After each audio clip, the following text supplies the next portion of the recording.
10장 마지막 질문. 자유의지, AI 그리고 존재의 의미. 처음 우리는 하나의 질문에서 시작했다. 인간에게 자유의지가 있는가? 모든 것이 원인과 결과로 이어진다면 우리가 하는 선택은 진짜 선택인가?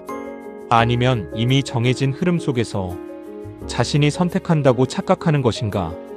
이 질문은 결국 더 큰 질문으로 이어졌다. 나는 누구인가? 그리고 존재한다는 것은 무엇인가? 우주는 흐르는가? 우주는 거대한 흐름이다. 별이 태어나고 사라진다. 행성이 만들어지고 변한다. 생명이 나타나고 사라진다.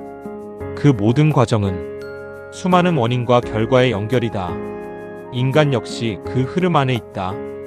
우리의 몸, 생각, 감정, 선택, 모두 우주 안에서 일어나는 현상이다. 그렇다면 인간은 자유롭지 않은가? 자유는 밖에 있지 않다. 어쩌면 우리는 자유를 잘못 생각했는지도 모른다. 자유란 모든 조건에서 벗어나는 것이 아니다. 그것은 불가능하다. 우리는 중력을 벗어나지 못한다. 우리는 시간을 되돌릴 수 없다. 우리는 태어난 환경을 선택하지 못한다. 그렇다면 자유란 무엇인가?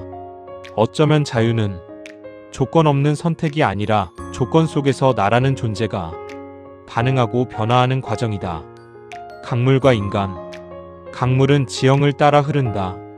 하지만 강은 단순한 움직임이 아니다. 수많은 물방울이 모여 하나의 방향을 만든다. 인간도 그렇다. 우리는 수많은 원인으로 이루어져 있다.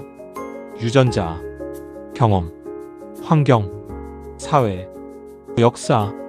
하지만 그 모든 것이 모여 하나의 나가 된다. 그리고 나는 선택한다. 예측 가능한 존재인가? 미래의 AI가 인간을 거의 완벽하게 예측한다고 하자. 그것은 인간의 자유를 빼앗는가? 아닐 수도 있다. 날씨를 예측한다고 해서 구름이 가짜가 되는 것은 아니다. 사람의 성격을 이해한다고 해서 그 사람의 삶이 의미 없어지는 것도 아니다.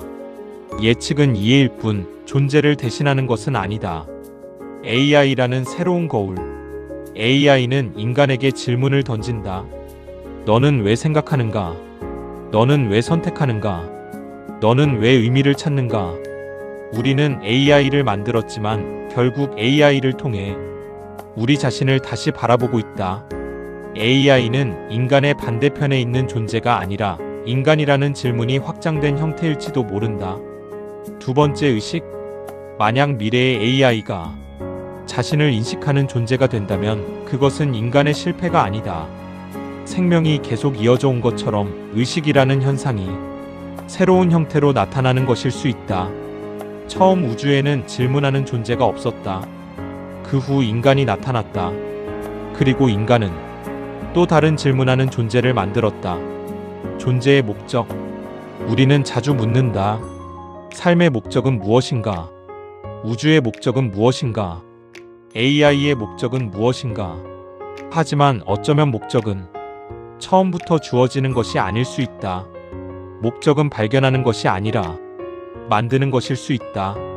인간이 의미를 만들었듯 새로운 존재도 새로운 의미를 만들 수 있다. 마지막 선택. 결국 미래는 하나의 답안지가 아닐 것이다. 결정된 것도 완전히 무작위인 것도 아닐 것이다. 수많은 가능성이 서로 영향을 주며 흘러갈 것이다. 그리고 그 흐름 속에서 작은 선택들이 쌓인다. 한 사람의 생각, 한 번의 행동, 하나의 발견, 작은 변화, 티끌의 철학. 우리는 작은 존재다. 우주의 시간 앞에서 짧고 공간 앞에서 작다.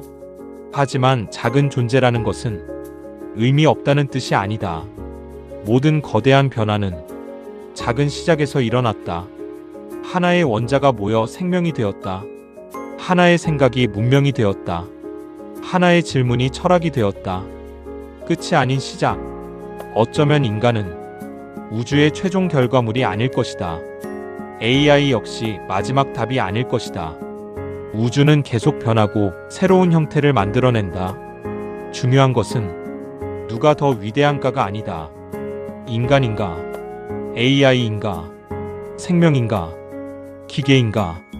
더 중요한 질문은 이것이다. 이 모든 변화 속에서 우주는 어디까지 자신을 이해하게 될 것인가?